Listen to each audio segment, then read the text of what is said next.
वंदो सतगुरु चरण को, करूं सप्रेम प्रणाम। अशुभ हरण मंगल करण, धनी श्रीदेव चंद्र जी नाम। श्री प्राणनाथ निज मूलपति, श्री महराज सुनाम। तेज कुमारी श्यामा युगल को, पल पल करूं प्रणाम। पिया जी को पल पल करूं प्रणाम।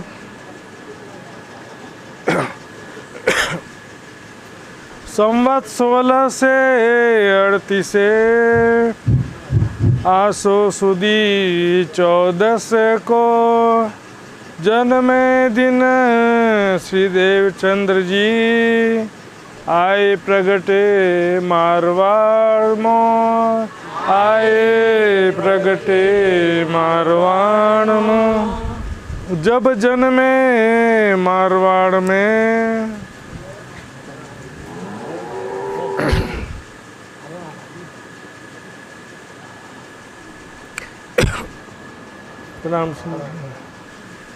वे पर ब्रह्म अक्षरातीत धाम के धनी लालदास जी के तन के माध्यम से उस दिव्य ब्रह्मलीला का वर्णन कर रहे हैं। लालदास जी का तन केवल माध्यम है, राज्य की शक्ति के बिना कहना संभव नहीं था उनके लिए भी समझिए। इसलिए मूल वितक की चुपाइयों को कभी भी ऐसा नहीं समझना चाहिए कि लालदास जी ने कह दिया ऐसा। अब तक हमने सुना किस प्रकार परमधाम में कारण महाकारण ईश्वरबद्ध और किस प्रकार हम ब्रज रास में लीला किए थे। उसके बाद में वो ब्रज और रास लीला आज भी अखंड हो गई। सारी दुनिया कहाँ भाग रही है? इसी मृत्यु लोक के मथुरा और वृंदावन है ना। इसी मृत्यु लोक में जो ब्रज मंडल है, वृंदावन है, वहीं पर लोग भागे जा रहे हैं। जबकि ये तो नया ब्रह्मांड था और इस ब्रह्मांड में राज्य की शक्ति तो आई ही नहीं थी, है ना। ना गोपियों के अंदर परमात्माएं भी नहीं आई थी। और आज के समय में वो लीला कहाँ अखंड है? चौथी और पांचवी भ्रष्ट में योग माया में अखंड है। लेकिन उस लीला में भी अभी राज्य सामाजिक सखिया नहीं है। लीला तो यहाँ तो लीला भी अखंड नहीं है जहाँ सब भाग रहे हैं।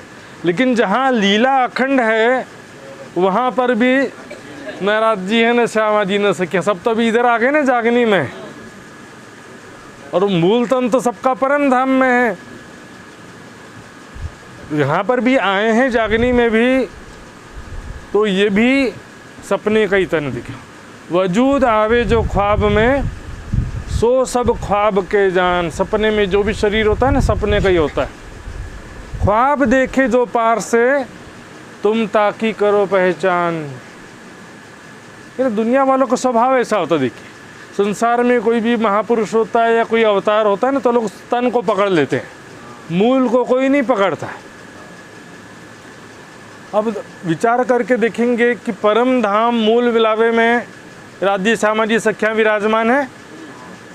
वहाँ से किसी का भी तन आया संसार में? न ब्रज में आया, न रास में, न जागनी में। लीला का ये भेद हो जाता है। वहाँ से आया क्या? राज्य का जोश या आवेश, जो भी कहो, है ना। और श्यामा जी की आत्म अक्षर की, आत्म सखियों की आत्म मतलब सुरता, पावर ऑफ कंसंट्रेशन। उनके भी मूल तन वहीं पर है। मूल मिलावे में से कभी भी कोई यहाँ पर इत आया ना गया, सीधा सिद्धांत। इत ही बैठे देखे रोहें, कोई आया नहीं गया। अब लीला भी देखिए, यहाँ पर जो लीला हुई 5 दिन कहा था ना मैंने कल, 5 दिन की लीला भी देखते हैं तो भी कौन सी लीला का महत्व ज़्यादा, ये प्रश्न उठ जाता है। पहले फेरे लीला दो करी, दूजे फेरे भी दो। अब लीला की दृष्टि से देखेंगे तो क्या होता है कि ब्रज रास में जो लीला हुई थी वो प्रेम की लीला थी। प्रकट रूप से प्रेम की लीला होती थी। जैसे ना ज्ञान और ध्यान का विषय नहीं था वहाँ पे, प्रकट रूप से प्रेम की लीला। बांसुरी बजाना, मटकी फोड़ना, छेड़खानी करना, प्रेम में ही लीलाएं करना, लेकिन खेले जान के यार, परम धाम का कुछ भी पहचान नहीं था। इसलिए सुंदर साथ जी दोबारा आना पड़ा। कोई बोलता है कि ब्रजमंडल में गोपियों को कहाँ ज्ञान था, उन्होंने कहाँ वाणी पढ़ा, तभी तो दोबारा आना पड़ा। पहले फेरे ये निध ना होती तारतम ज्योत रोशन थी। पहले फेरे में तारतम ज्ञान नहीं था, इस कारण आना पड़ा। अब यहाँ पर क्या जागनी लीला में क्या अंतर दिखे? यहाँ पर लीला करने वाले वही हैं, वही राज जी, वही श्यामा जी, वही सखियाँ हैं, लेकिन ज्ञान की लीला होने से क्या होता है? आचार्य, सदगुरु, महाराज, दुनिया भर के शब्द लगा देते। लीला करने वाले वही राज जी हैं। प्राणनाथ शब्द भी देखिए, केवल महराज ठाकुर को नहीं कहा है। ब्रजमंडल में वैसे तो मूल स्वरूप राज्य को कहा जाता है, लेकिन ब्रज में जब राज्य आए तो ब्रज लीला में भी कहा। जब तक रास में राज्य की शक्ति थी तब वहाँ भी कहा गया। अब देखेंगे देवचंद जी को भी कहा गया है, लेकिन कब तक? जब तक उनके अंदर शक्ति रहे। महराज ठाकुर के तन से सारी दुनिया में जाहिर हो गए। देवचंद जी के शुरू से देखिए, कृष्ण के तन में क्या कहा? कृष्ण परमात्मा। क्या कहा? देवचंद जी के तन में क्या कहा? धनी श्री देवचंद्र जी। जबकि तन धनी है कभी? देवचंद जी का तन हमारा धनी है, कृष्ण का तन हमारा धनी है। अब महराज ठाकुर के तन में देखो, महराज ठाकुर को कहीं महराज परमात्मा नहीं कहा, धनी श्री महराज जी नहीं कहा। अब मूल पहचान होगी मूल स्वरूप की, मूल स्वरूप के संबोधन से कह रहे हैं, प्राण नाथ पहचानो प्राण को नाथ। हमारे का जो प्राणों का नाथ है, आत्मा का प्रीतम, उसको पहचानो। सुंदर साथ ने कभी भी महराज ठाकुर के फोटो की पूजा नहीं की,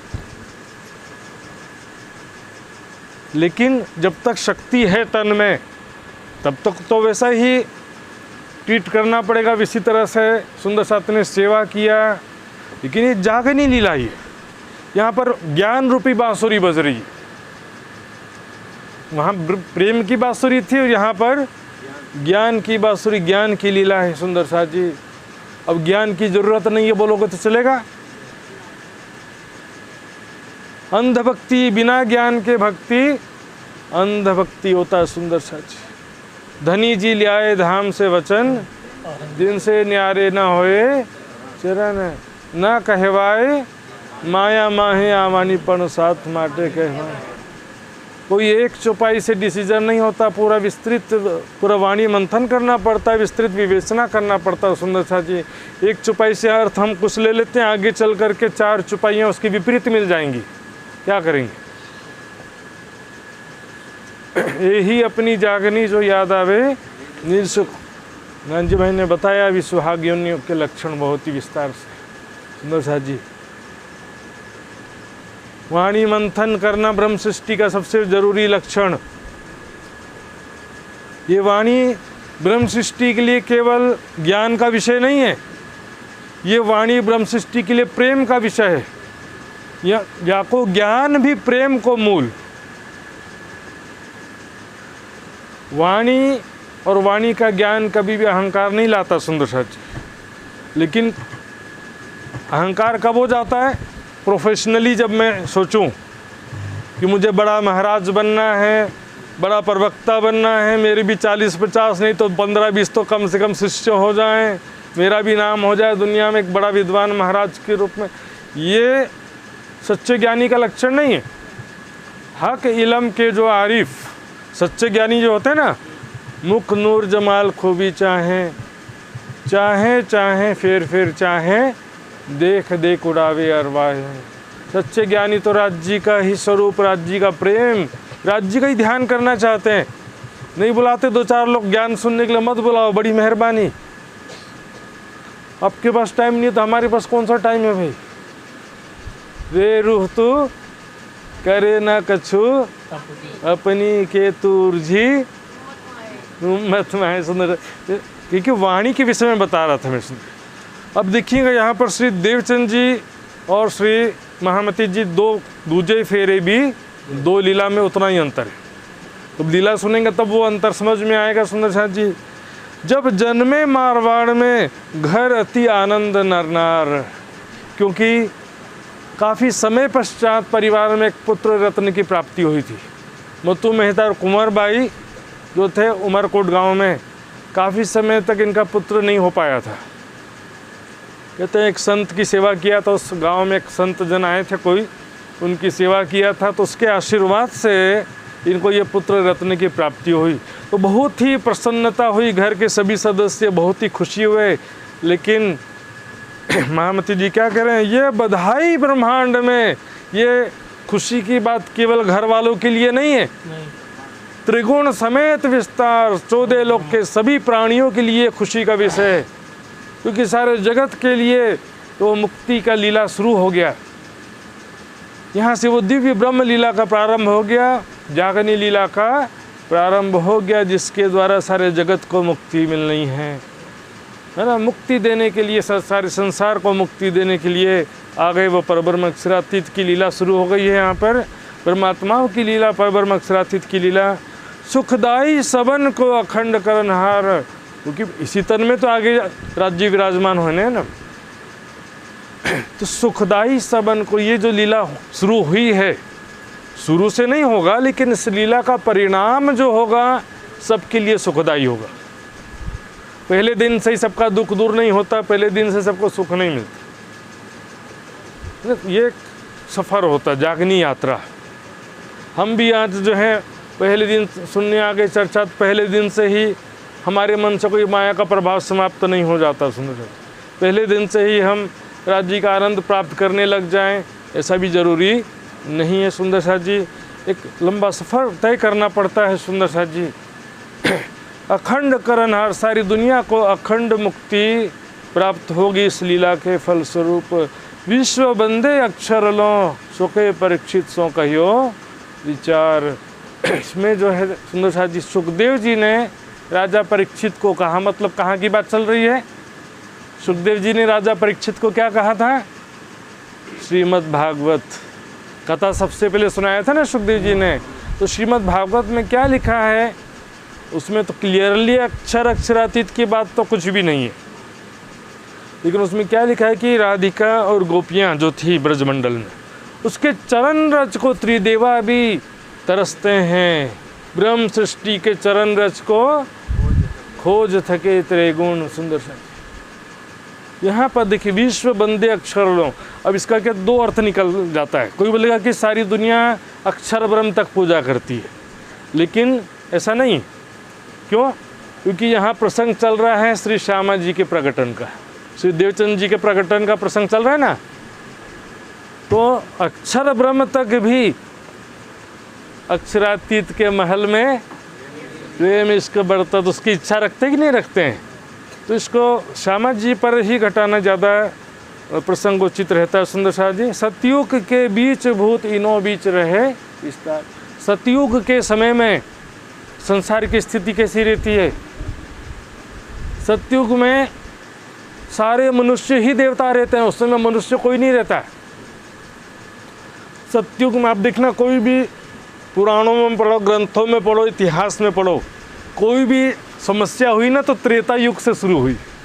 इसका हरण कर लिया, इसने राक्षस आ गया उसको मार दिया। सतयुग में ऐसा कोई घटना सुनने को मिला कभी? सतयुग में कोई राक्षस था या किसी ने किसी का हरण कर लिया, किसी ने कुछ पाप कर दिया? सतयुग में सारे ही देवता थे। सतयुग में धर्म अपने 4 चरणों पर पूरी तरह से खड़ा था। धर्म के 4 चरण क्या होते हैं? सत्य, व्याख्या करूंगा, पहले नाम सुन लीजिए। सत्य, तप, ज्ञान, कर्म, चारों चीज़ जरूरी है। पहले हमको कर्म की जरूरत नहीं है, उत्तम कर्म तो सबको करना पड़ेगा ना। सत्य आचरण, ये कलयुग जो है छल कपट का भंडार है। परमात्मा को ठगते हैं, श्रोतागण गुरुजनों को ठगते हैं, गुरुजन श्रोताजनों को ठगते हैं। एणे बजारे कूड़ कपट छल छे भेद अपार मन चितवी वस्ता ही मले छे पण खरा जोइए खरीदार। सुंदर साथ जी, सत्य वस्तु नहीं मिलती ऐसा नहीं है, मिलती है सुंदर साथ जी, लेकिन मफत में नहीं मिलती है।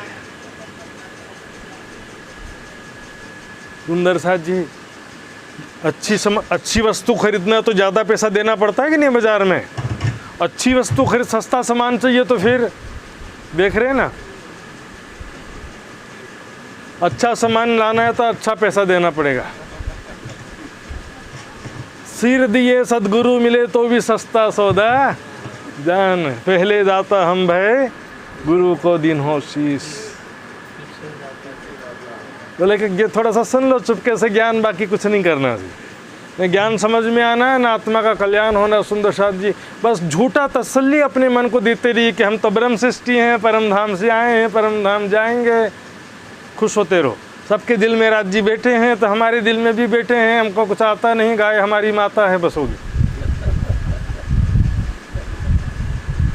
सुंदर साथ जी, कसौटी से पता चलेगा कौन है सुहागिन।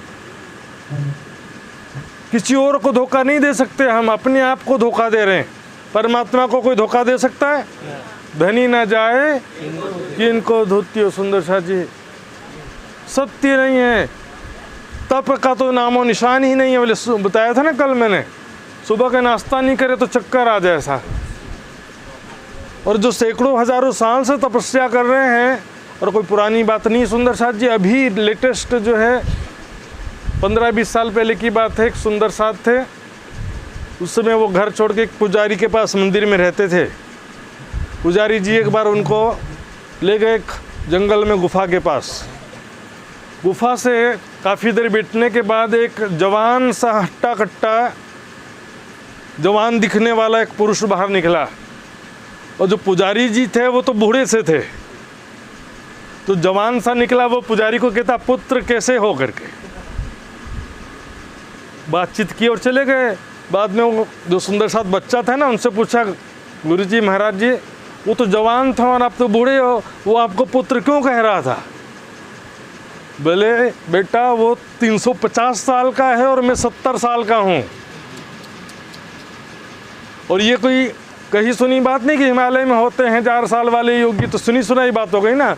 ये तो प्रत्यक्ष सुंदर साथ के साथ बीती हुई घटना है। सुंदर साथ जरा सा तप नहीं है सुंदर साथ जी, सुबह में ना योगासन करना है, ना प्राणायाम करना है, ना जीवन में कुछ संयम है। सुंदर साथ जी, गीतक में क्या कहा, खाने को पेट माफक,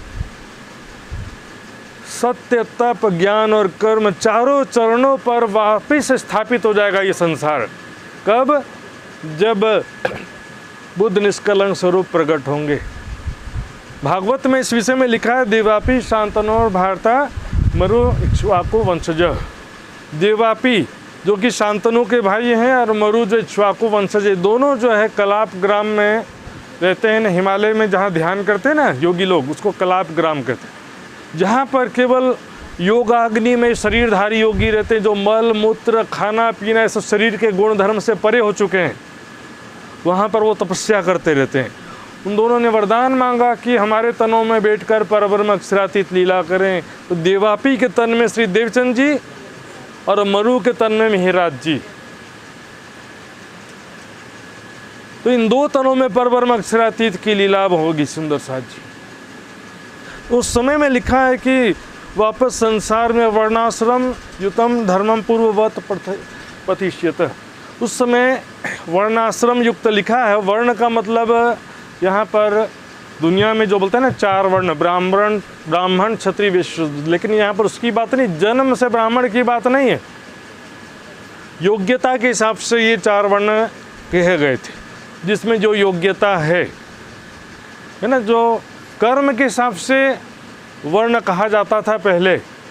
जो ज्ञान पढ़ता पढ़ाता है वो ब्राह्मण है, ब्रह्म जानाति इति ब्राह्मण। जो देश धर्म की रक्षा करता वो क्षत्रिय है। अब सेना में क्या सारे क्षत्रिय होते हैं क्या? दूसरे भी तो दुनिया में जो कहे जाते हैं उसके हिसाब से भी तो सब होते हैं ना। तो क्षत्रिय तो युद्ध में लड़ रहे हैं तो क्षत्रिय कहलाएंगे सभी। तो खेती और कृषि करते हैं वो वैश्य। और क्या होता है, जो तमोगुणी व्यक्ति जो कुछ नहीं करते हैं, आलसी हैं, केवल कुछ नहीं कर सकते, उनको फिर शूद्र कहा गया था। तो ये जगत के अंतिम समय में सभी जगह धर्म, सत्य, तप, ज्ञान और कर्म के आधार पर सत्य की स्थापना और सत्य धर्म की स्थापना हो जाएगी। सुंदर साथ जी, जब को ये ब्रह्मांड तब के है वचन, सृष्टि की रचना जब से हुई है तभी से ये बातें ग्रंथों में लिखी हुई हैं। जन्म से ले वी तक जाके सुने पतिजे मन। सभी ग्रंथों में ये लिखा हुआ है किस प्रकार से कलयुग में बुद्ध अवतार और कल की अवतार, 2 अवतार प्रकट होंगे। नॉर्मली ये अवतार वैसे तो विष्णु के 24 अवतारों में गिने जाते हैं सुंदर साहब, लेकिन अब ये ब्रह्मांड भी तो स्पेशल है ना, ये सामान्य ब्रह्मांड थोड़ी है।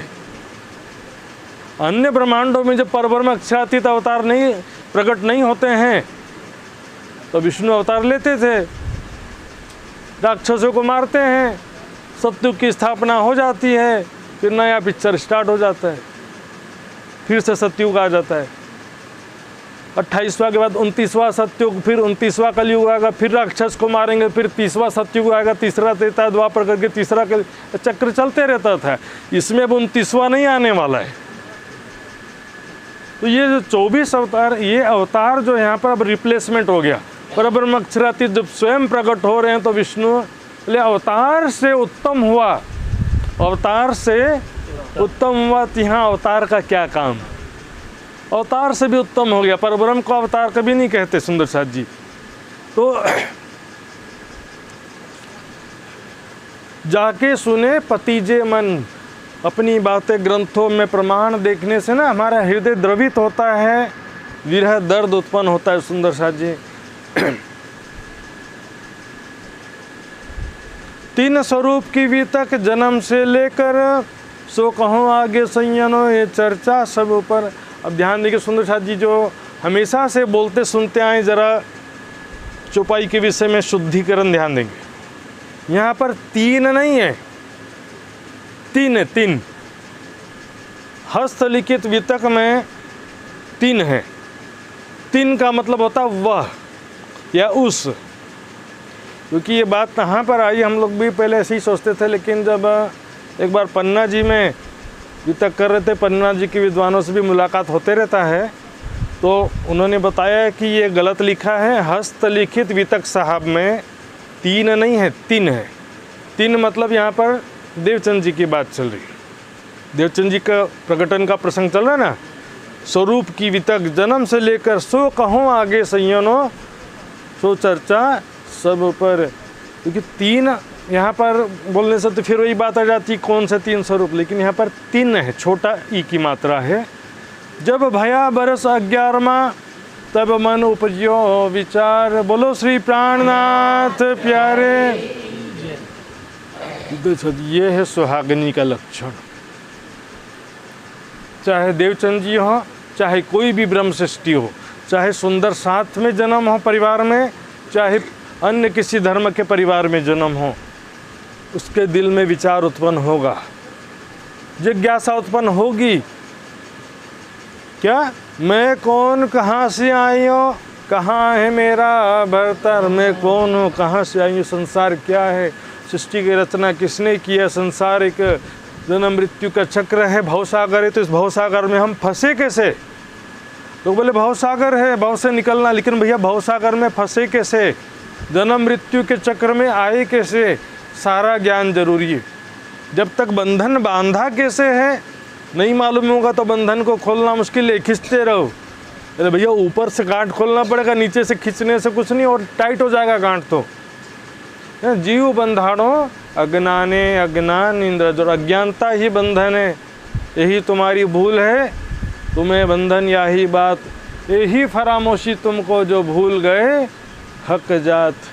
फरामोशी बंधन की ब्रह्म सृष्टि ना, जिज्ञासा होगा। सुंदर साथ परिवार में है तो भी जिज्ञासा होगा, ज़्यादा खोजना नहीं पड़ेगा, ये फ़ायदा है। लेकिन वो वाणी मंथन करेगी, क्या है, मैं कौन हूँ, कहाँ से, वाणी पढ़ेगी, मंथन करेगी, चर्चा सुनेगी, सत्संग अटेंड करेगी, पता चलेगा, उसको दर्द होगा दिल में। नहीं तो फिर सुंदर साथ के घर में भी जन्म लेके क्या होगा, मेरा मन नहीं है, कभी ज़बरदस्ती हाथ पकड़ के लिए आए तो चलो आरती उतार लेते, नहीं तो फिर वो भी नहीं है। ये दर्द का विषय है सुंदर साथ जी, ज़बरदस्ती का विषय नहीं है। भूख लगता है ना तो सूखा रोटी खाने में भी टेस्ट आता है, और यहाँ तो वाला कुछ क्या बना है खाने में, ऐसा कर रोटी सब्जी दाल वाला कभी भूख नहीं है खाने के लिए, ऐसा हालत है। सुंदर साथ जी चिप्स कुरकुरे लाओ तो तुरंत भूख आ जाएगा। स्वादिष्ट भोजन नहीं देखना है, पौष्टिक भोजन देखना है, हमारे आत्मा का कल्याण हो वो रास्ता अपनाना है। टाइम पास नहीं है, धर्म केवल मनोरंजन का विषय नहीं है, कथा सत्संग वाले भजन वजन गाओ नचाओ और बस हो गया। सुंदर साथ जी ज्ञान का विषय गंभीर विषय, और ये जो भी ब्रह्म सृष्टि है, एक एक ब्रह्म सृष्टि जो है 10-10 पैगंबर की शक्ति होती है। वाणी वितक केवल महाराजों के लिए नहीं है, वाणी वितक किसके लिए है, सभी ब्रह्म सृष्टि, सभी सुंदर साथ जो भी दावा करते हैं कि मैं ब्रह्म सृष्टि हूँ, सुंदर साथ हूँ, उन सब के लिए पूरी वाणी जरूरी है। आनंद का विषय कोई आपसे मजदूरी नहीं करवा रहा है सुंदर साथ जी, वाणी पढ़ना हमारे आनंद का विषय होता है। मैं कौन, कहाँ से आया, कहाँ है मेरा भरता, ये सृष्टि के अनादि प्रश्न, अनादि काल से प्रत्येक सृष्टि में ये प्रश्न उत्पन्न होता ही है, और सभी ऋषि मुनि योगी तपस्वी इस प्रश्न का खोज करते ही हैं, लेकिन जवाब किसी को मिला नहीं अब तक है। पूछत फिरे परदेश में कहाँ है परमेश्वर। अब यहाँ पर उमरकोट गांव में, संसार रूपी प्रदेश में, उमरकोट गांव में, और जो भी वहाँ पर वडील थे, अग्रणी थे, जो भी धार्मिक लोग थे, के समाज के बुजुर्ग लोग थे, सबसे पूछते हैं देवचंद जी कि ये संसार किसने बनाया है, हम कौन है, कहाँ से आए हैं, सबका मालिक परमात्मा कौन है। जिज्ञासा तो हो रहा ना, लेकिन पूछे तो किससे पूछे, जो भी वहाँ उपलब्ध है उन्हीं से तो पूछेंगे ना। उमरकोट के विषय में आएगा चुपाई, जल कसनी देखकर काहू ना आवन होय। कोई साधु संत महात्मा आता ही नहीं था, बोले इतना कष्ट होगा यहाँ पर, पानी का समस्या है, तो कौन आएगा फिर। महात्मा को भी तो जहाँ पर अच्छा सुविधा मिले तो जाएंगे ना भाई, तो इसलिए वहाँ पर जो भी उपलब्ध थे। अब आज भी आप किसी से भी पूछो चलते फिरते, जिसने कोई ग्रंथ नहीं भी पढ़ा होगा ना, इतना बोल देगा, अरे तो कण कण में है, हमारे अंदर है, तुम्हारे अंदर है। उसके लिए कोई ज्ञान ग्रंथ पढ़ने की जरूरत तो है नहीं, सुना सुनाया बोल देते हैं सभी। पिंड में होता तो मरता ना कोई, ब्रह्मांड में होता तो देखता सब कोई, पिंड ब्रह्मांड दो से न्यारा, कहे कबीर सोई साई। हम आज हमको बैठे बैठाई ये ज्ञान मिल गया सुंदर साथ जी, तो हम बोल रहे हैं। देवचंद जी की जितना कष्ट उठाना पड़ता ना, तमला तम का जरूरत ही नहीं है, कड़ामी नहीं जान धर्मराज जी का कोई ज़रूरत ही नहीं बोलते थे। फ्री में मिल गया तो ले लिया, ऐसा हालत है सुंदर साथ जी, ऐसा नहीं है। अभी सब सुंदर साथ जी पूज्य हैं, राज जी के, आपके दिल में दर्द है, ऐसा नहीं कह रहा हूँ मैं, तो सामान्य रूप से कह रहा हूँ सुंदर साथ जी। कोई कहे वह घट घट है व्यापक संसार, किसी ने कहा कि वो तो घट घट है, घट घट मतलब सबके शरीर के अंदर, व्यापक संसार कण कण में वो है। अब शरीर में है का मतलब क्या होता है, शरीर के हृदय चक्र में परमात्मा सभी प्राणियों के हृदय चक्र में, हृदय में है ऐसा कहते हैं ना। शरीर में 7 चक्र होते हैं ना, तो उसमें से हृदय को हृदय चक्र कहते हैं। तो कण कण में है कहते हैं, लेकिन कण कण में कोई ध्यान नहीं करता है, सब कहाँ ध्यान करते हैं, हृदय में। तो हृदय चक्र होता है ना, तो सभी यहीं पर ध्यान करते हैं। तो तब जानिया वह निकट, तो देवचंद जी ने सोचा जब कण कण में है, मेरे अंदर भी तुम्हारे अंदर भी हैं, तो फिर बस अब करना क्या है, उनको प्राप्त करना है, बस प्रकट करना, उनका दर्शन ही करना है, बाकी कहीं खोजने के लिए तो कहीं जाने की ज़रूरत नहीं है। ऐसा सोचा उन्होंने, ऐसा सोचा भी। अब जो है वहाँ पर एक मंदिर था जिसमें पिंगल श्याम की मूर्ति थी। पिंगल श्याम ने बांके बिहारी, पिंगल यानी टेढ़ा, और बांके मतलब भी टेढ़ा। टेढ़ा मतलब वो कोई शरीर का अंग कुबड़ा नहीं था। वो ये देखो प्रेम का स्वभाव ऐसा होता है, ऐसे ऐसे होता है ना, शरीर ऐसा कमर मटकाना तो तिरछा स्वरूप हो जाता है, कमर ऐसे फिर गर्दन ऐसे, है ना, तो इसलिए उसको बाके बिहारी बोलते हैं। रास लीला का जो कृष्ण का स्वरूप है उसको क्या कहते हैं? बाके बिहारी। और ब्रज लीला का जो स्वरूप है उसे बाल मुकुंद कहते हैं। तो वहाँ पर वो मंदिर था, वहाँ पर एक, तो बोले यहीं से शुरुआत किया जाए। तो रोज़ सुबह उठ करके मंदिर का परिक्रमा लगाना शुरू करते, 3-3 घंटा पर साक्षात दंडवत परिक्रमा लगाते थे। ले लोटा घर से चले धंत दावन के, क्या सुबह सुबह 3 बजे उठ के।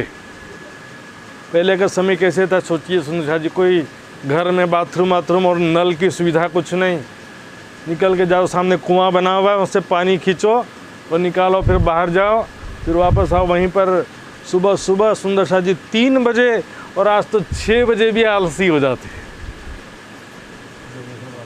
6 बजे बोले सारी सुविधा है, पानी भरा हुआ रखा, सब चीज़ें, कहीं दूर भी नहीं जाना है, मोटर चला दिया, पानी भर गया पूरा टंकी में।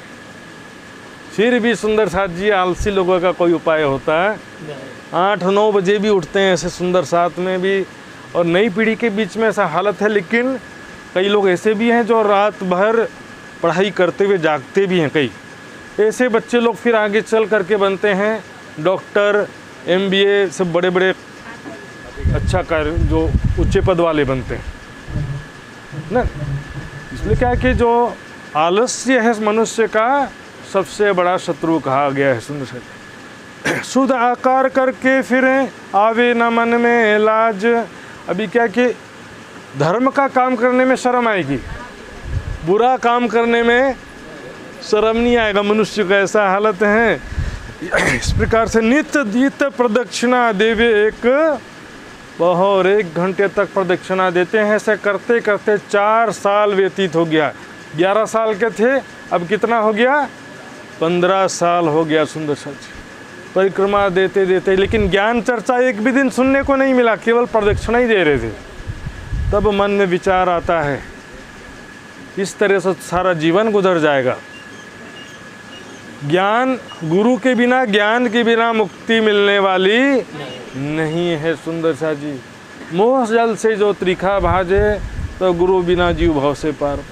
देवचंद जी के मन में बात उठी कि कहीं से मुझे कोई ज्ञान सुनाने वाला मिल जाता, कोई गुरु मिलता ना, तो मेरा काम थोड़ा आसान हो जाता। नहीं तो इसी तरह से तो सारा जीवन गुजरेगा। अब देखिए, कोई भी साधना में आप कर रहे हैं, उसका रिजल्ट तो मिलना चाहिए ना। रिजल्ट कैसे मिलेगा? मन शांत हो, एकाग्र हो, निर्विकार हो ना। हमारा मन शांत, एकाग्र, निर्विकार होना चाहिए पहला। दूसरा, हमारे हृदय में परमात्मा का प्रेम और आनंद आना चाहिए। अब केवल दिखावे का साधना करते करते वर्ष व्यतीत हो गए, न मन शांत हुआ, न निर्विकार हुआ, न परमात्मा का प्रेम आनंद प्रकट हुआ, तो समझो कि साधना में कोई गड़बड़ी। तो देवचंद जी के मन में बात ऐसी थी। तब एक बार मुत्तु मेहता के साथ में वो कच्छ देश गए थे। उमरकोट कहाँ पर है? अभी पाकिस्तान में आ गया, कच्छ देश भारत में ही है। तो दोनों के बीच में काफ़ी लंबा चौड़ा रण है, रण रेगिस्तान। उनके पिताजी जो थे वो घोड़े और ऊँट खरीदने बेचने का काम करते थे। तो कच्छ देश में वो ऊँट घोड़े खरीदने जाया करते थे। तो सोचे बच्चा बड़ा हो रहा है, इसको भी थोड़ा बिजनेस मालूम होना चाहिए ना, थोड़ा साथ में रहेगा तो धीरे धीरे बिजनेस सीख जाएगा। 15-16 साल के लगभग हो गए थे। तो एक बार उनको ले गए थे कच्छ देश।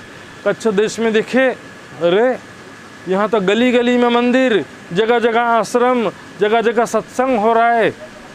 गुजरात वैसे आज भी देखिए धर्म नगरी बोला जाए तो कम नहीं सुन, जहाँ जहाँ हर जगह मंदिर और स्थान आश्रम मिला दिखाई देंगे।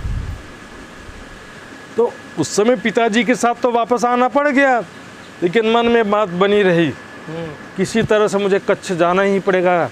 यदि मुझे अपनी आत्मा का कल्याण करना है तो कच्छ देश जाना ही पड़ेगा, खोज करना ही पड़ेगा। खोज बड़ी संसार रे तुम खोजो सदी। इस प्रसंग में कहा गया था, सुन रहे कुरान में लिखा है, जो घर छोड़ के जो परमात्मा की खोज के लिए निकलता है ना, या ज्ञान प्राप्त करने के लिए निकलता है, तो एक एक कदम में साल भर बंदगी करने का फल मिलता है, एक एक कदम में। सुंदर साथ जी, लेकिन ज्ञान प्राप्त करना, सदगुरु की खोज करने के लिए सुंदर साथ जी जरा सा भी कष्ट नहीं उठा सकते। घरों बैठे सहज कह दिया जाता सुंदर साथ जी, फिर भी इतना सहज नहीं है सुंदर साथ जी। घर से थोड़ा बाहर तो निकलना ही पड़ता है। हिंदू धर्म का नियम है तीर्थ, साल में 1 महीना तीर्थ का नियम है, 12 महीने में से 1 महीना गृहस्थी के लिए या गृहस्थ आश्रम के लिए। 1 महीने का तीर्थ का मतलब क्या है? घर छोड़ करके आश्रम में जाके रहना, और आश्रम में केवल सेवा, स्वाध्याय, साधना, तप करना। 1 महीना केवल भक्ति करना है, साधना करना। सुंदर साथ जी, घरों बैठे इतना आसान भी नहीं है, थोड़ा सा तो त्याग करना ही पड़ता है। और वानप्रस्थ आश्रम में तो फिर घर छोड़ना ही पड़ता है सुंदर साथ जी।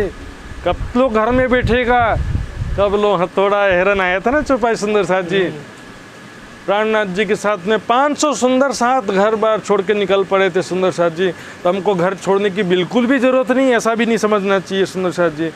तब वो उनकी ऐसी स्थिति देख करके माता पिता समझ के, क्या हो गया मेरे बेटे को, हमारे बच्चे को, दूसरे बच्चों के समान खेलता नहीं है, खाने पीने में, स्वादिष्ट भोजन में रुचि नहीं है।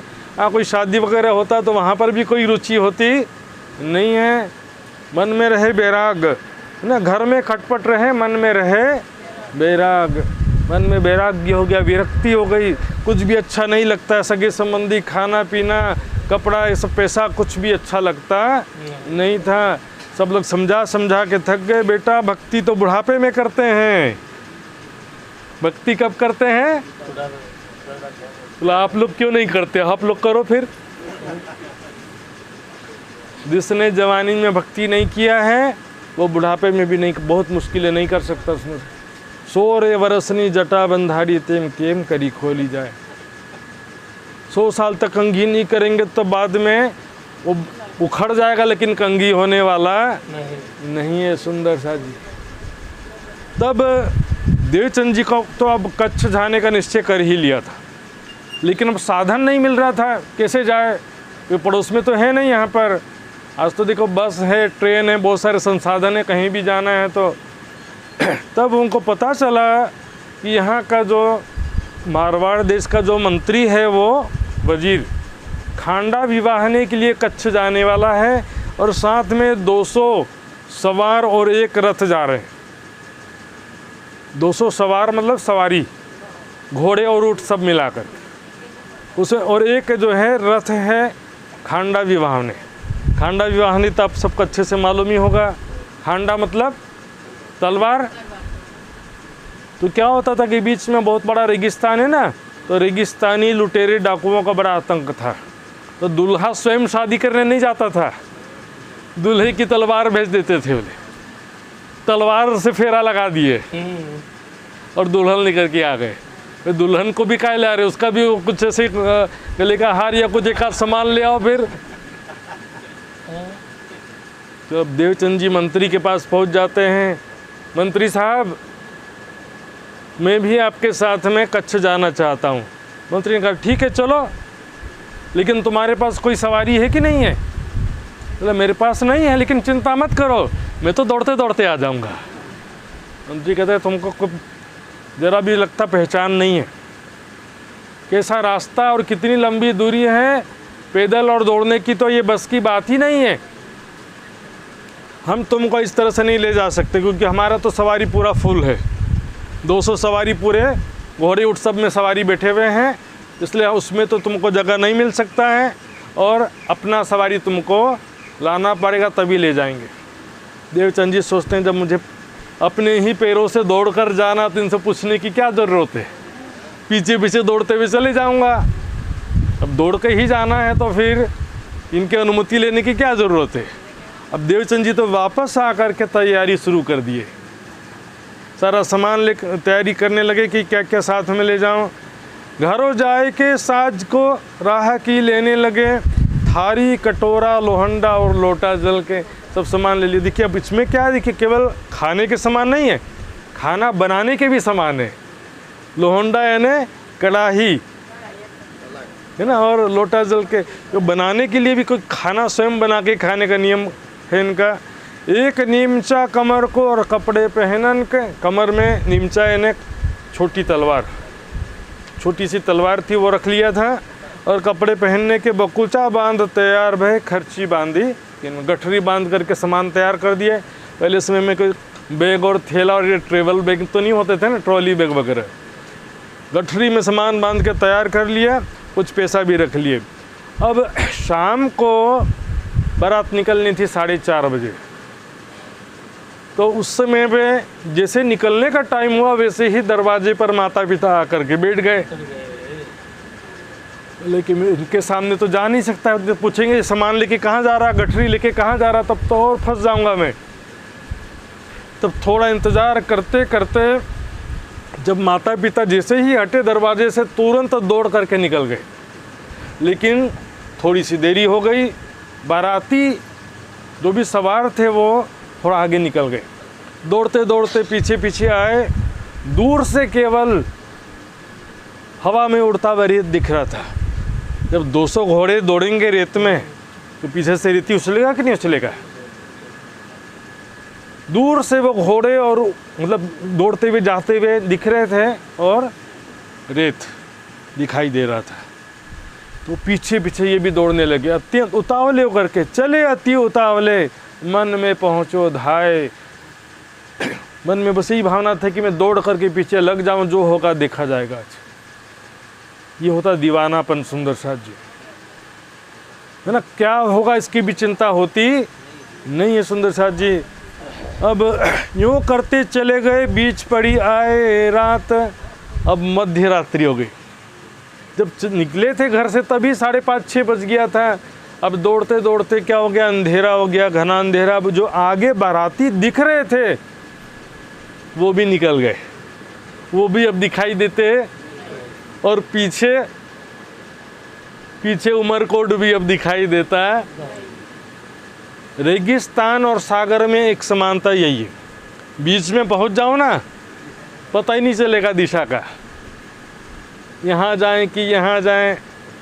अब दिन का समय होता है ना, तो सूर्य से हमको कम से कम थोड़ा दिशा का अंदाज़ा लग जाता है, पता चल जाता है। अब देवचंद जी घबराने लगे, ये मुलक रेती का एक इंसो करें बात, ये तो रेगिस्तान है, इससे किससे पूछें। भाई साहब कितना दूर है, मोटी बेबार कहीं पूछ भी सकते हैं, लेकिन यहाँ तो भाई रास्ता पूछने के लिए भी कोई नहीं है। ऊपर से चोरों का, लुटेरों का आतंक था। तो फिर देवचंद जी और ज़्यादा घबराने लगे। एक ढेर वाव उठाए, खड़ा करे तरफ और। अब इसमें क्या होता देखिए, रेगिस्तान में 2 चीज़ें, एक तो रेती का पहाड़ दिखेगा कहीं पर, और कहीं पर दिखाई नहीं देगा कुआं भी होता है। रेगिस्तान में गहरा गड्ढा भी होता है। अब जो दिखाई दे रहा है रेती का पहाड़ जैसा डूंगर, हवा 2 ही मिनट में उड़ा करके दूसरे जगह पहुंचा देगी। ऐसी तेज़ हवाएं चलती है ना रेगिस्तान में, कभी कभी चलती है, ऐसी तेज़ हवा चलती है कि पूरा रेती उठाकर इधर से उधर पहुंचा देगी। पता ही नहीं चलेगा कि मैं किस दिशा से आया था, आते समय रास्ते में रेती का एक डूंगर देखा था, ऐसा कुछ भी हमको वहाँ पर फिर वापस दिखाई देने वाला नहीं। वह बालक मन दहशत, पेट में उठा दर्द, मन में दहशत भी हो गया, और दौड़ते दौड़ते भी आए थे, इसलिए क्या हुआ, पेट में दर्द उठा, थोड़ा सा हवा गैस भर गया पेट में तो दर्द होने लगा। न जाने आगे पीछे है कौन जागा सरहद, आगे पीछे, अब आगे कहाँ जाएं और पीछे कहाँ जाएं, आगे कितनी दूरी पर और है कच्छ वगैरह जो भी जा रहे थे, और पीछे कितनी दूरी पर उमरकोट है, कुछ भी पता चलता नहीं है। यूँ करते चले जाते, एक शख्स दिया दीदार, बोलो श्री प्राणनाथ प्यारे की। अच्छा जी, आज भी और कल भी यही सिद्धांत। एक राज्य के सहारे जब हम कोई काम करते हैं, एक राज्य के सहारे घर से निकलेंगे ना, तो हर कदम कदम पर राज्य महाराज रक्षा करेंगे। ये सामान्य सा सिद्धांत है सुंदर साथ जी। कर हिम्मत बांध कमर, ले हुक्म सब साथ, धनी साथ हैं जानकर और छोड़ सब साथ। एक शख्स दिया देवचंद जी के लिए, एक शख्स है वो तो हम समझ रहे हैं ना अभी ज्ञान के द्वारा, वाणी के द्वारा कि राज्य दर्शन दिए थे। तो देवचंद जी डरने लगे, वो चोर आ गया, ये चोर मुझको मारेगा नहीं बचने का, और तो लुटेरा आ गया, अब तो मैं गया, मुझे मार ही देगा, सब लूट लेगा। तब इतने में आए गया, हो गई ये मुलाकात, इतने में वो नज़दीक पहुंच गया। ये भेष सिपाही का, कमर कटारी तलवार, इस भेष कैसा था देखिए, किसी जगह सिपाही का भेष लिखा है, किसी जगह पठान का भेष लिखा है, और एक जगह वितक में ही आगे बीच मोहम्मदे दिया दीदार, मोहम्मदे शब्द आया स्पष्ट से। तो ये स्वरूप कैसा तो देखिए, मोह दाढ़ी हाथ भरछी है ना, ऐसो भेष यावन हार, दाढ़ी है, हाथ में बर्छी है, कमर कटारी तलवार। तो ये भेष जो है उस समय में सिपाही भी क्यों करें, क्योंकि उस समय भारत में मुग़ल शासन था, तो मुग़ल सिपाही भी ऐसे ही दिखते थे। लेकिन बीच मोहम्मद दिया दीदार, छुपाई से स्पष्ट है कि ये तो राज्य नहीं था दर्शन, लेकिन मोहम्मद साहब के भेष में दर्शन दिया। तुरंत तलवार मुख से आए वचन, कहे छोड़ो कमर तलवार, आकर कहने लगे मैं राज्य परमात्मा, ऐसा नहीं पता भी ना चले कौन आया था दर्शन देने के लिए। ए लड़के, निकाल अपना सारा सामान, अपनी गठरी मेरे हवाले कर दे, अपने कमर से तलवार निकाल करके मुझे दे तुरंत, मतलब पता भी ना चले, सही का कोई लुटेरा हो ऐसा। ऐसा बोले कि मुख मुंदा दहशत से, डर के मारे मुँह से आवाज़ नहीं निकल रही है। तुरंत जो बोले लो तलवार गठरी सब दे दिया। अब देखो देवचंद जी ने बताया भी नहीं कि मेरे पेट में दर्द है, अपनी नूरी पिछोरी राज्य ने बिछा दिया नीचे, करें लेट जा इसमें, लगता लेटा के मारेगा करके। देवचंद जी क्या सोच रहे हैं, लेटा के मारेगा करके। अब सबको मालूम है किस प्रकार बर्छी का सहारे से एक पैर से यहाँ पर बाएं तरफ दबाया, कहाँ पर, जांघ मूल में। वहाँ पर क्या जनरली देखेंगे आप, जब भी गैस भरता है ना तो उसी स्थान पर गैस भर जाता है। आप लोग घर में कभी ऐसा फार्मूला अपनाते हैं ना, जब भी किसी को मान लो कि पेट दर्द हो रहा, गैस हो जाए, तो क्या करते हैं हम, कुछ ना कुछ दवाई मान लो खा भी लिया है तो पेट के बल थोड़ा लेट जाओ बोलेंगे, पेट के बल थोड़ा लेट जाएंगे ना तो थोड़ा दबाव से क्या होगा, गैस निकल जाएगा। तो यहाँ पर अब एक बर्छी के सहारे से एक पैर, पूरा भार नहीं रखा, खड़े हो गए, ऐसा नहीं, हल्का सा दबाव दिया राजी ने। तो अब पूछा कैसा है पेट का दर्द, देवचंद जी कहते हैं कुछ हल्का हुआ है लेकिन अभी भी थोड़ा इस तरफ है करके। तो दूसरे तरफ भी आकर के राजी ने फिर उसी प्रकार जांघ मूल में थोड़ा सा पैरों से दबाया, तो पेट का पूरा दर्द ठीक हो गया। अब कैसा है, बोले हाँ ठीक हो गया, अब तो खड़े हो जा, चल बहुत देर हो गया। देवचंद जी खड़े हो जाते हैं। फिर वो जो नूरी पिछोरी नीचे बिछाया था उसको ही देवचंद जी के कमर में बांध दिया। कहते हैं चल मेरे साथ। अब देवचंद जी सोचते हैं कि लगता है ये मारेगा तो नहीं, अब चलो मारने से तो बचाया, लेकिन लगता कहीं बंदी खाने में ले जाकर गुलाम बना के काम करवाएगा। चलो मरने से तो बचे, देखो अब क्या करावे काम, अब क्या काम कराएगा। देवचंद जी ये सोच रहे हैं। अब राज्य महाराज ऐसा सोच रहे हैं कहीं इसके मन में विचार ना आ जाए कि मैंने तो बताया ही नहीं था मेरे पेट में दर्द है। तो उलझाए रखने के लिए राज्य ऐसे सांसारिक प्रश्न पूछते जाते हैं। तुम्हारा नाम क्या है, कहाँ से आए हो, तुम्हारे माता कौन है, तुम्हारे पिता कौन है, तुम्हारे राज्य का राजा कौन है, जैसे लौकिक बातें सब पूरी तरह पूछने लगते हैं। यूँ करते पूछत चले, पंथ करते जाए, इस तरह बातचीत करते करते उलझा करके। अब क्या होता है, देखो हमारा भी स्वभाव रहता है, जब कोई सरल प्रश्न पूछेगा ना तो हमारी सबकी इच्छा होगी कि नहीं नहीं मैं बताऊंगा।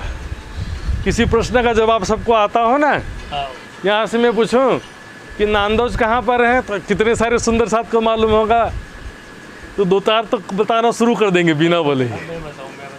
नहीं मतलब ऐसा होता है ना।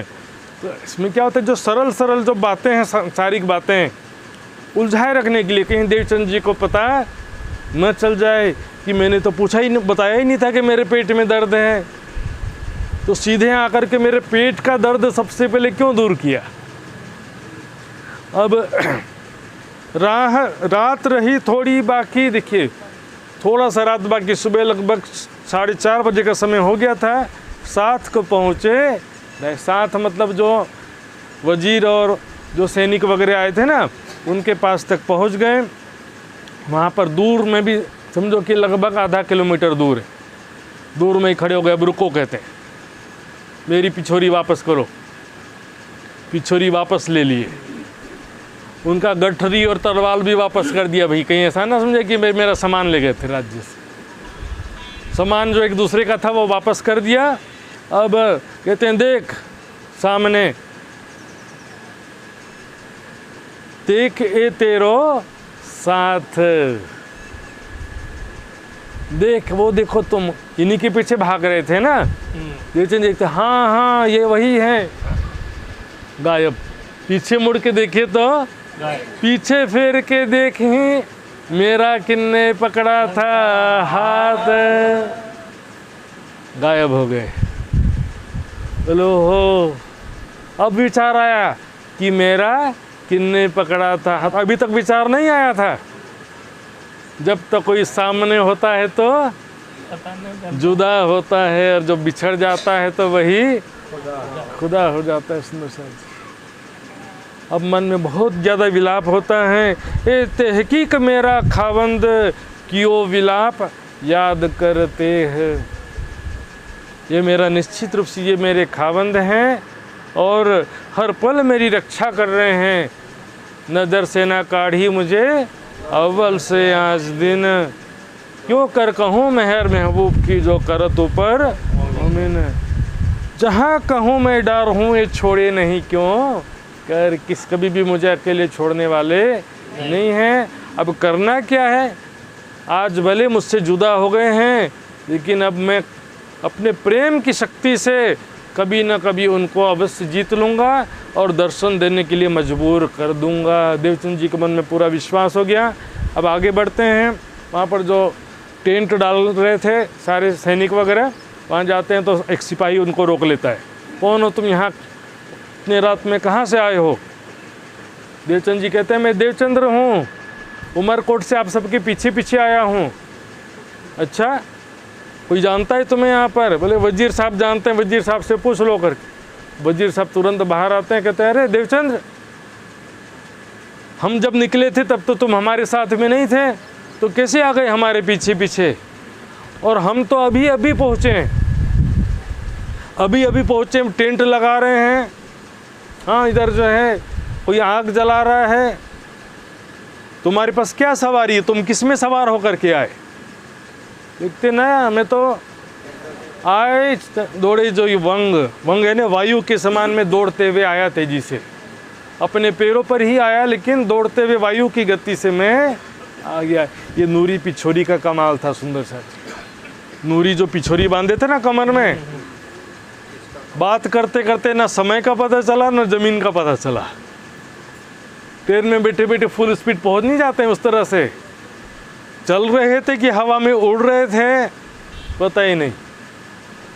क्योंकि स्वाभाविक रूप से भी पैदल चल के नॉर्मली आते तो पहुंचना संभव नहीं था। राज्य ने उनको फुल स्पीड से पहुंचा दिया। ठीक है, चलो शायद आ गए हों। मन में संशय तो रहा वजीर के मन में, चलो कोई बात नहीं, आ जाओ यहाँ पर आराम करो और थोड़ी देर में खाना बनेगा तो खाना खा लेना। देवचंद जी कहते हैं ना, मैं अपने हाथ से बनाया हुआ खाना ही खाता हूँ करके। अब क्या एक ही जाति के थे ना, कायस्थ। हम देखेंगे गुजरात में एक भावना तो रहती है ना कि हमारे न्यात का है, हमारी जात का एक भावना तो रहती है कि तुम हमारे न्यात के हो, ऐसा बिल्कुल भी हम नहीं कर सकते। हमारे मेहमान हो और खाना खुद बनाओगे नहीं चलेगा। ठीक है, कोई बात नहीं, कम से कम अनाज तो हमारे भंडार से लेना पड़ेगा। देवचंद जी कहते हैं अनाज भी मैं लेकर के आया हूँ, अनाज भी मैं लेकर के आया हूँ। बोले नहीं चलेगा ऐसा, कुछ तो हमसे लेना पड़ेगा। तब देवचंद जी उनका मान रखने के लिए उनसे थोड़ा अनाज ले लेते हैं। अपने हाथों से खाना बनाया। सुंदर साथ जी अपने हाथों से खाना बनाने का कारण क्या है, इसको हम केवल कर्मकांड भी नहीं बोल सकते, लेकिन इसका एक कारण भी है। क्योंकि जैसा खाओगे अन्न वैसा होगा मन। खाना बनाने वाले अच्छा शुद्ध सात्विक स्वभाव का व्यक्ति होना चाहिए। खाना बनाने वाला तमोगुणी होगा। अब होटल में हम खाना खाते हैं ना, वो बनाने वाला कैसा रहता वहाँ पर, बनियान पहन के पसीना पसीना हो करके बैठे रहता है कि नहीं, बता दूँ। बनाने वाला कभी खुद नहीं खाता इसने। तो क्या होता है कि दूसरे कई लोग क्या करते हैं, गाना सुनते सुनते बनाते रहते हैं। राज श्यामा राज जी का नाम लेते हुए, राज जी को याद करते हुए खाना बनाइए। वो खाना खाएंगे तो हमारे मन में राज जी आ जाएंगे। बोलो श्री प्राणनाथ प्यारे। मन में सात्विकता आएगी, राज जी का प्रेम आएगा। सुंदर साथ जी खाना बनाने वाले को हमेशा ध्यान देना चाहिए इस बात का। तो अपने हाथों से बनाया देवचंद जी ने। और अब भोग इससे पहले किसे लगाते थे, जो पिंगल श्याम की मूर्ति थी ना, उसका स्मरण करके। अब यहाँ पर जो मिला था लुटेरा, तुरंत तलवार छोड़ के दही हाथ में सी रात चौपाई आई थी ना, स्वयं राज जी थे, लेकिन राज जी का मूल स्वरूप का तो ज्ञान नहीं था ना। तो वही पठान भेष का जो स्वरूप था उसी का स्मरण करके भोग लगाते हैं। ऐसे ही भोग कैसे लगाएं, कोई मंत्र चौपाई भी नहीं थी। अभी तो हम चौपाई बोल देते, नगन जड़ी थे चौकी पर। तो ये प्रेम की भाषा है। सुंदर साथ जी कृपया करके थोड़ा ग्रहण कर लो, तेरा तुझको देते हैं। हे धाम धनी, आपकी कृपा से आज मुझे आज का भोजन प्राप्त हुआ है। शुक्रगुजार होना भी जरूरी है। राज जी की कृपा से आज का भोजन भी मुझे प्राप्त हो गया है। अब अगला दिन सुबह होता है और अब जो सिपाही था, वजीर था, उनको एडजस्ट कर देता है। 2 सवार में 4 लोग थे, उसमें 5वां एक और बोले इसको भी बिठा लो साथ में। इस प्रकार से पहुंच जाते हैं कच्छ देश में। कच्छ देश में पहुंचते गए, बाराती अपने शादी में चले गए। देवचंद जी उतर गए, अब प्रणाम सबको, मैं जिस कार्य से आया था उस कार्य में जा रहा हूँ, आप सब शादी में जाओ। अब देवचंद जी खोज शुरू करते हैं। अब कहो कच्छ देश की पहुँचे आप आए जित, यहाँ पर पहुँच गए। अब मुख्य विषय होगा, अभी तो सारा प्रसंग था सुंदर साथ जी। अब ज्ञान का असली विषय अब शुरू होता है। तहाँ आए खोज करी सो बताऊं इत। सबसे पहले खोज करने जाते हैं एक मंदिर में। सामने ही एक मंदिर दिखाई दिया, काफ़ी बड़ा मंदिर था, काफ़ी भीड़ भाड़ थी मंदिर में। काफ़ी लोग आके घंटी बजा रहे थे, दर्शन कर रहे थे, प्रणाम कर रहे थे, परिक्रमा लगा रहे थे। बोले चलो यहाँ सबसे पहले देखते हैं, है ना। बैठे देहुरे जाए चर्चा को उत्पूछत। पुजारी जी, यहाँ पर सत्संग कब होता है, ज्ञान चर्चा कब होती है? वे प्रतिमा को ठहराए। बोले ज्ञान चर्चा की क्या जरूरत है कलयुग में, हमारे उसमें भी कई बोलेंगे गोपियों ने कहाँ ज्ञान सुना था। सुंदर साथ जी, रीते ज्ञानातना मुक्ति, ज्ञान के बिना मुक्ति संभव नहीं है। गीता का कथन है ज्ञानेन सदृशम पवित्रमी न ही विद्यते, अर्थात ज्ञान जैसा पवित्र करने वाला कुछ भी नहीं है। और वाणी में भी लिखा सब कर्म काटे हक इलम सो, ज्ञान के बिना कर्म बंधन नष्ट नहीं हो सकता। सुंदर साथ जी, देवचंद जी देखते हैं वहाँ की एक्टिविटी। अरे साक्षात मूर्ति जो, ये तो भगवान साक्षात बैठे हैं। मूर्ति को क्या कह रहे हैं, साक्षात भगवान बैठे हैं, बस इनको पूजा करो, भक्ति करो, परिक्रमा लगाओ। देवचंद जी कहते हैं ये तो मैंने 4 साल तक किया है, पहले ही किया है, 4 साल तक के देख लिया मैंने। सुंदर साथ जी, देवचंद जी हालांकि यहाँ पर 4 साल मूर्ति पूजा भी किया, फिर यहाँ पर भी आए और यहाँ से भी आगे चले जाएंगे, लेकिन मूर्ति पूजा व्यर्थ है ऐसा सोच कर के आगे नहीं बढ़े फिलहाल। अभी उनकी खोज थी ज्ञान की खोज, सद्गुरु की खोज थी। बिना ज्ञान के वो अब अंधभक्ति करना नहीं चाहते थे। तो मूर्ति पूजा को भी रिजेक्ट नहीं कर दिया था, क्योंकि आप देखोगे अभी आगे चल के भोजनगर में भी जाते हैं, वहाँ पर भी मूर्ति पूजा थे ना हरिदास जी के यहाँ। जामनगर जाते हैं, वहाँ पर भी बाकी बिहारी की श्याम जी का मंदिर था कि नहीं था, वहाँ पे भी तो मूर्ति था ही था, वहाँ पर भी कथा सुनते से पूजा करते ही थे। लेकिन अभी विषय क्या था, पहला विषय, जरूरी विषय है ज्ञान। ब्रह्म ज्ञान बिना मुक्ति ना है, सद्गुरु के बिना मुक्ति नहीं। सद्गुरु भी क्यों? ज्ञान के लिए सद्गुरु। पहले गुरु हैं, टीचर हैं, जो ज्ञान ही नहीं दे तो कैसा गुरु फिर? आजकल लोग सद्गुरु को ना किसका साधन बना लिए मालूम? आशीर्वाद दे दे, कृपा दृष्टि हो जाए। गुरुजन बस आशीर्वाद दे दो, कृपा, ज्ञान व्यान चर्चा सुनने सुनाने की जरूरत नहीं, टेंशन व्यर्थ मत लो। गुरु जी के चरणों में आके प्रणाम कर लो, कल्याणमस्तु। और तो और संसार का भी कोई दुख है तो गुरु जी ऐसा समस्या आ गई है, दूर कर दो। शादी नहीं हो रहा, नौकरी नहीं मिल रहा, बीमार हो गए, ये वो दुनिया। गुरुजनों को बस इसका ही साधन समझ लिया। देवचंद जी सत्य ज्ञान की खोज कर रहे हैं।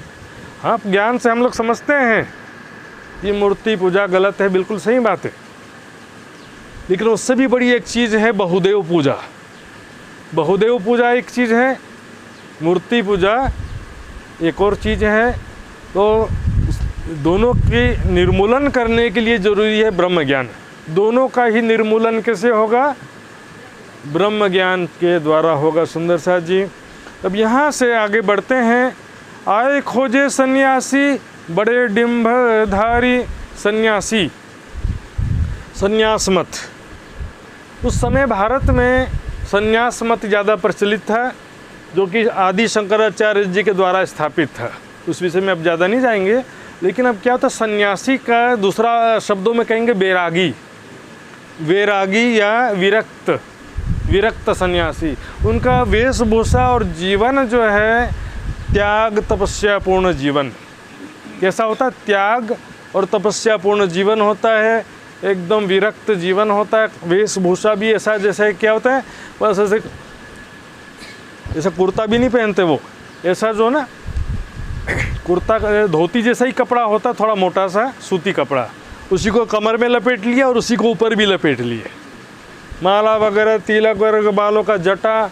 अब किसी समय में सच्चे सन्यासी भी, सच्चे तपस्वी हुआ करते थे। सारे ही तो ढोंगी नहीं होते थे। चलो ब्रह्म ज्ञान नहीं था, लेकिन उनकी साधना तपस्या तो झूठी नहीं थी। सच्चे दिल से साधना तपस्या तो करते थे ना। अब बाद में क्या हो गया, भेखे बिगाड़ियो बैराग, जटा बड़ा बड़ा कर लो, यहाँ से तिलक कर लो।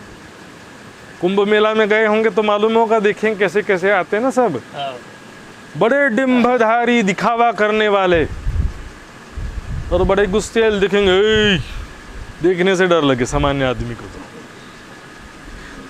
तो सोचे कि ये सन्यासी हैं और इनसे बड़ा कोई ध्यानी ज्ञानी योगी तपस्वी तो दिखाई देता नहीं है, इनके पास ज़रूर ज्ञान होगा। भिक्षा मांगते हैं और खाते हैं, आश्रम में रहते हैं, तपस्या साधना करते हैं, तो इनके पास तो ज्ञान मिल ही जाएगा, ऐसा सोचा। उनके पास में जाते हैं, उनसे पूछा, वो जिज्ञासा रखा कि मैं कौन हूँ, कहाँ से आया हूँ, सबका मालिक परमात्मा कौन है। तो क्या कहते हैं, ध्यान से कहें, जानत हैं सब हम। सन्यासी क्या कहते हैं, सारा ज्ञान है हमको, बद्दू खबर छे, पर पहले दीक्षा लेना पड़ेगा, पहले पछी ज्ञान, बाद में ज्ञान मिलेगा ना, बाद में ज्ञान मिलेगा, पहले आपको दीक्षा लेना पड़ेगा। बोले कि एडवांस पेमेंट करना पड़ेगा, सामान बाद में डिलीवरी होगा। बाद में वो चला डुप्लीकेट सामान आ गया, कैश ऑन डिलीवरी में भी डब्बा बंद होकर के तो आता, कौन सा दिखाई देता है, धोखाधड़ी हो जाता है। समझ बूझ गुरु कीजिए साधु भाई, समझ बूझ गुरु कीजिए, यह तो सौदा परम अमोलक निरख परख के लीजिए। देवचंद जी उनके चरणों में भी गए, दीक्षा भी लिया, सिर भी मुंडा दिया, विरक्त वेशभूषा पूरा धारण किया, उनके बताए अनुसार बताया था ना, हृदय चक्र में ध्यान करने लेके योग, अष्टांग योग साधना। अष्टांग योग साधना मालूम है? यम, नियम, आसन, प्राणायाम, प्रत्याहार, धारणा, ध्यान, समाधि, ये कॉम्बिनेशन है, सब अलग अलग नहीं है, एक स्टेप है साधना के। इस सब पद्धति के द्वारा यम नियम क्या बोलोगे?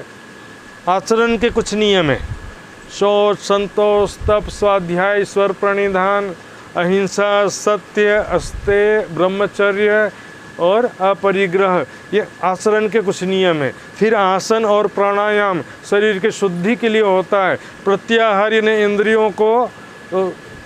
इंद्रियों के विषय से अलग रखो।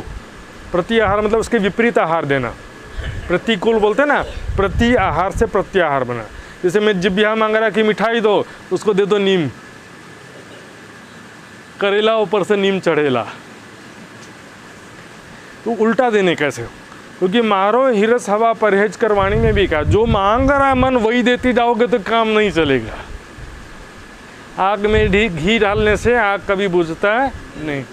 अब दत्तात्रेय इनके गुरु थे, आदि गुरु, ऐसा नहीं कि अभी जो जीवित थे ऐसा नहीं, इनके योग मार्ग के गुरु ये दत्तात्रेय ऋषि को मानते थे।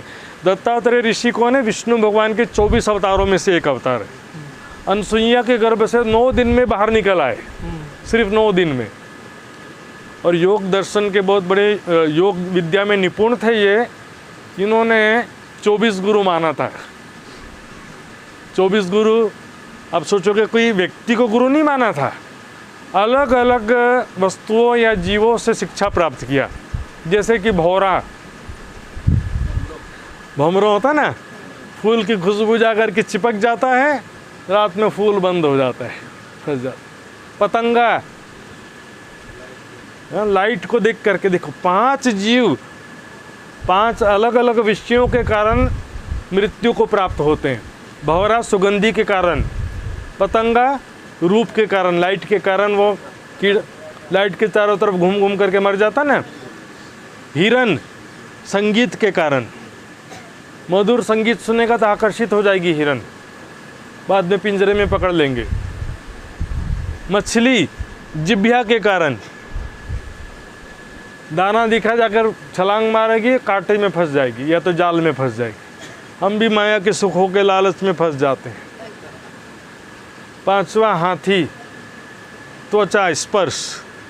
हथनी का बड़ा सा पुतला बना दो, गड्ढे के ऊपर, बांस के ऊपर रख दो, हाथी जाएगा और गड्ढे में गिर जाएगा। ऐसे और भी जो उनके, जैसे कि अजगर सांप। अजगर सांप क्या करता है? ज़्यादा दौड़ भाग नहीं करता है, प्रारब्धवश जो आसानी से मिल जाए उसमें संतुष्ट रहता है। ऐसे मनुष्य को भी क्या चाहिए? ज़्यादा दौड़ भाग नहीं करना है, थोड़े मेहनत से प्रारब्धवश जो मिल जाए उसमें संतुष्ट रहना है। एक लोहार को भी अपना गुरु बनाया। राजा की सवारी बैंड बाजा के साथ निकली, राजा की सवारी, और वो लगा था ठक ठक ठक ठक, काम करने में लगा था। बाद में पीछे से कोई आके पूछा, भाई साहब राजा की सवारी कहाँ निकली? बोला मुझे नहीं मालूम। राजा की सवारी निकल गई, उसको पता ही नहीं चला। कार्य में ऐसी तन्मयता होना चाहिए।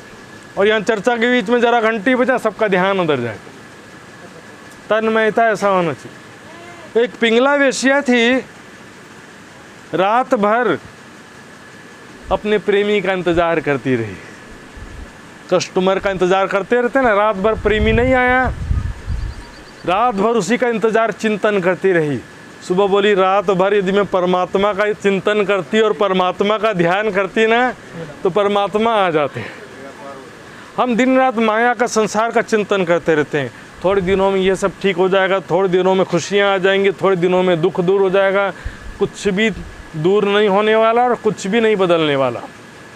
राज्य का चिंतन करो, बंदा करे मेरी जिक्र तो मैं करो बंदों की जिक्र। अब देवचंद जी तो निर्मल हृदय वाले थे ना, तुरंत ही सारी बातों को हृदय में ग्रहण किया, तुरंत ही हृदय निर्मल हुआ, वैराग्य हुआ, और हृदय चक्र में ज्योति स्वरूप का साक्षात्कार भी कर लिया सुंदर। लेकिन मन में जिज्ञासा दूर नहीं हुई, मैं कौन हूँ पता चला? जिन सायर खनाए पहाड़ चुनाए, रवि शशि नक्षत्र फिराए, ये कहाँ से उपाय कहाँ ले समाए, ये विचारत क्यों नहीं? ऐसा जो साकार जगत, सुंदर साकार जगत जिसने बनाया वो खुद निराकार कैसे हो सकता है?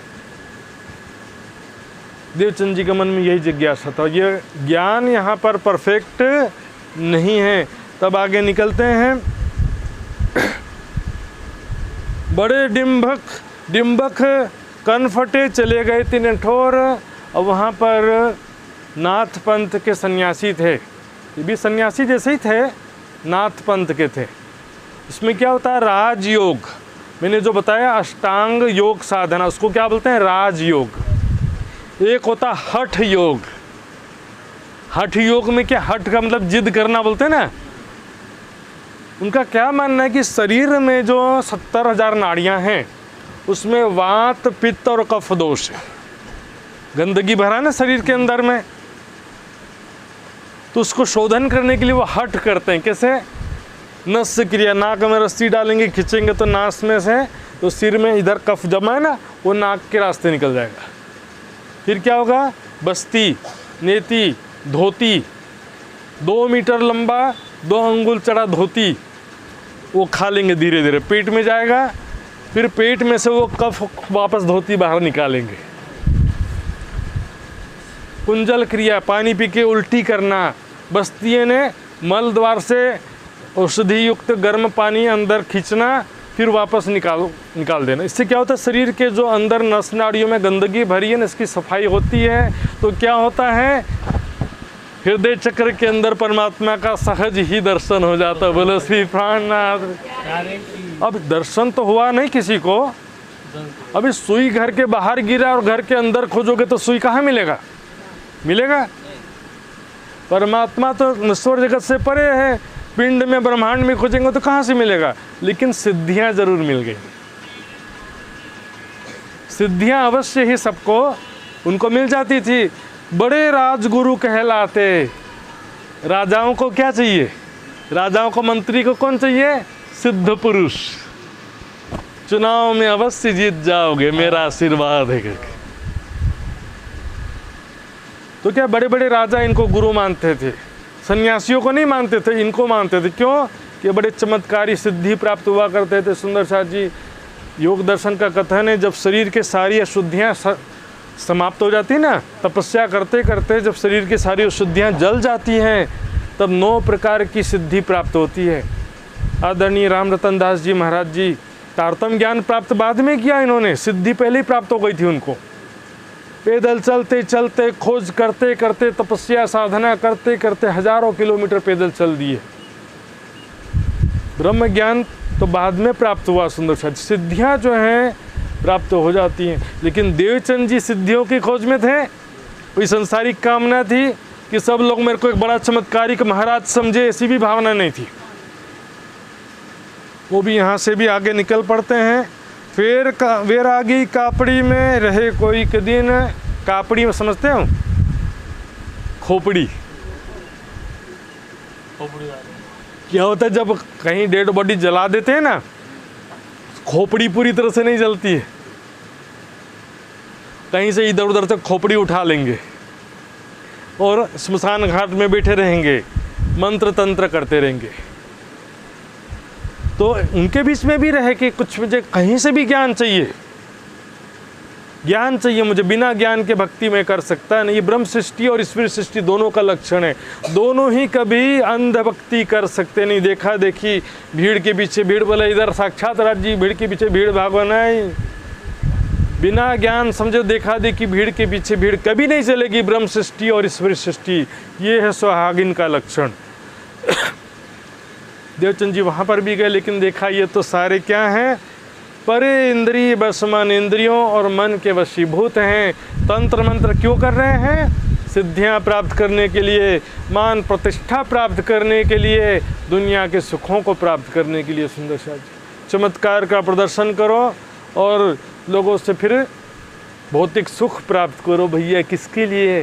मेरे को बड़ा दया और आश्चर्य होता है सुंदर साथ जी, ऐसे कुंभ मेले में जो बड़े बड़े सन्यासी कहाँ से निकल के आते हैं, 10 रुपये 10-10 रुपये मांगते रहते हैं। भाई तुम इतने बड़े बड़े सन्यासी हो, तपस्वी हो, योगी हो, 10 रुपये के लिए इतना कष्ट छोड़ करके वहाँ से यहाँ पर आए, कष्ट करके।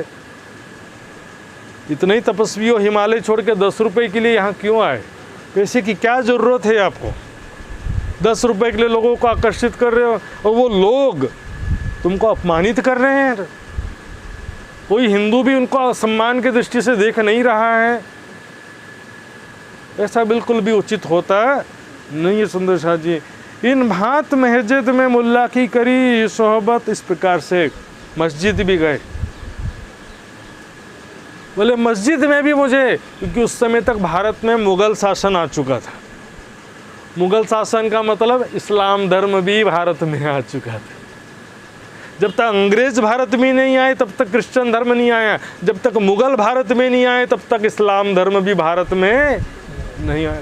ठीक है, मस्जिद था वहाँ पर, मस्जिद में भी गए। बोले यहाँ से भी ज्ञान मिलता है तो मुझे कोई एतराज़ नहीं है। मुल्ला से संपर्क किया, बोला मुझे इसका ज्ञान चाहिए कि मैं कौन हूँ, कहाँ से आया हूँ, सबका मालिक एक परमात्मा खुदा अल्लाह ताला कौन है, कैसा स्वरूप है, कहाँ उसका धाम है।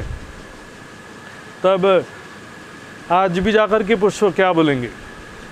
खुदा का अर्श तो मानते ही नहीं है। कोई परम धाम जैसा कोई अलग से धाम है, अर्श आजम, वो तो मानते नहीं। शब्द लिखा है लेकिन मानते नहीं है। शब्द का अर्थ कोई दूसरी जगह ही घटा देंगे। खुदा की सूरत भी नहीं मानते हैं, निराकार है बोलेंगे।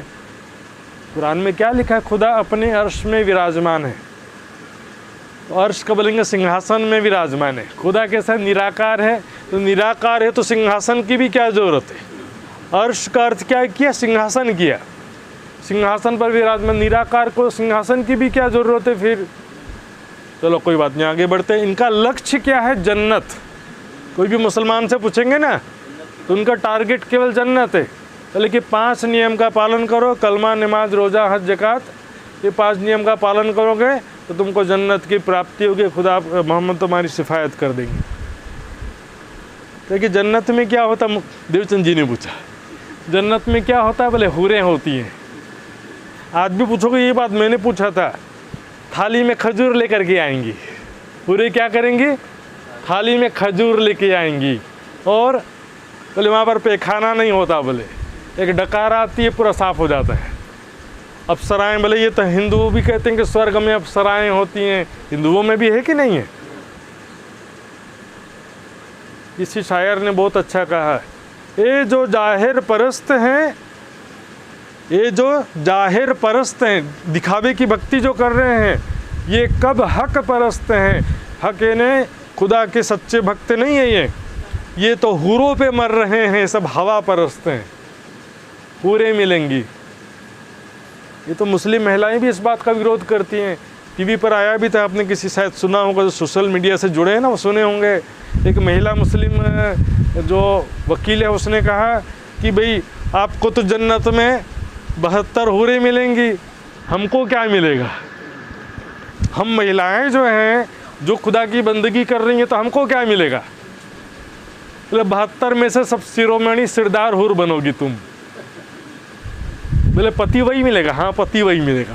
बोले इस संसार में जिसको झेला है वहाँ पर भी उसी को झेलना पड़ेगा। बोले नहीं चाहिए हमको ऐसा जन्नत। सुंदर शाह जी, बहुत सारी बातें ऐसी हैं जो मूल कुरान में नहीं लिखी हैं। हदीसों में भी सारी बातें मान्य नहीं होती हैं, और बहुत सारी मन गणत आयतें और मन गणत हदीसें भी ऐसी मिलावट हो गई हैं, ऐसा मान्यता है बहुत से लोगों का। तो सुंदर शाह जी, देवचंद जी का मन यहाँ पर भी माना नहीं। अब यहाँ से कच्छ से चलते हैं भोजनगर आगे की यात्रा शुरू करने के लिए। तो वहाँ पर कैसे खोज किया वो प्रसंग सारा हम कल सुनेंगे। लेकिन यहाँ पर सबसे इम्पोर्टेंट है खोज की जो भावना थी। देखिए हम आज भी सुंदर शाह जी, ऐसा नहीं कि हमको खोज करने की ज़रूरत नहीं है। आज भी बोले वाणी तो मिल गया। हाँ सुंदर शाह जी, हमारे संप्रदाय में भी आदरणीय नानजी भाई ने भी बताया, एक विद्वान ऐसा कहता है, एक विद्वान ऐसा कहता है, किसी ने कुछ टीका किया, किसी ने कुछ टीका किया है। अलग अलग स्थानों से अलग अलग विचारधारा, अलग अलग टीका और अलग अलग चर्चा। वाणी मंथन करने वाला सुंदर साथ कभी भी राज्य के चरणों से जुदा नहीं रहेगा, राज्य से दूर कहीं नहीं रहेगा। हम तो बस आजकल के मेहमान हैं सुंदर साथ जी। वाणी जिसके साथ में है और जो वाणी मंथन करता है राज्य उससे दूर नहीं है और वो राज्य से कभी दूर हो सकता नहीं है, सत्य से कभी दूर नहीं हो सकता है, राज्य के प्रेम से कभी दूर नहीं हो सकता, राज्य के आनंद से कभी दूर नहीं हो सकता। श्री कुलजम स्वरूप ग्रंथ को जो करही नित्य पाठ, करही नित्य पाठ, अहिनिस युगल स्वरूप सो खेले सातों घाट। हर दिन वाणी पढ़ता वो राज्य के साथ, सातों घाटों में राज्य के साथ लीला करता है। परिक्रमा सागर श्रृंगार की वाणी पढ़िए, हर दिन राज्य का आनंद प्राप्त करिए। बोलेंगे मुझे खाना है, भूख लगी है, भूख लगी है, तो खाना बनाओ ना, रखा तो है ना सामने भाई। भजन गाते हैं सुंदर साथ जी, कल भी गा रहे थे ना, राज्यम को परम धाम ले जाओ, राज्यम को परम धाम का सुख दे दो। भजन गा रहे हो, सामने तो रखा है भैया, खाना रखा है सामने। सुख अपनो धाम को सो निपट आयो निकट, जो आँखा खोल के देखें। सामने आ चुका है सुंदर साथ जी, वाणी पढ़ो और सुख लो। भाई खाना कोई बना के दे भी दे तो चबाना तो हमको पड़ेगा और पचाना भी हमको पड़ेगा, वो काम कोई दूसरा कर सकता नहीं। सुंदर जी वाणी मंथन हमको करना है, राज्य का सुख हमको प्राप्त करना है। सुंदर साथ जी आप सभी शिरोमणि सुंदर साथ जी हैं, अग्रणी सुंदर साथ हैं। परम पूज्य सरकार श्री जी का शिविर यहीं से प्रारंभ हुआ था। सुंदर साथ जी सब अग्रणी सुंदर साथ हैं, लेकिन अब वापस जो है नए सुंदर साथ जो हैं, और धीरे धीरे माया का हवा भी लग जाता है सुंदर साथ जी। लेकिन वाणी मंथन करते रहेंगे, राज्य से जुड़े रहेंगे तो राज्य के चरणों से कभी दूर नहीं होंगे। बोलो श्री प्राणनाथ प्यारे की। आइए सुंदर साथ जी चौपाई दोहराते हैं। इन भांत में जद में मुल्ला की करी सोहबत, तहाँ कछु न पावही, कोई के दिन रहे तीत, कोई का दिन रहे तीत। बोलो श्री प्राणनाथ प्यारे की जय, धाम के धनी की, सर्व सुंदर साथ की। प्रणाम जी सुंदर।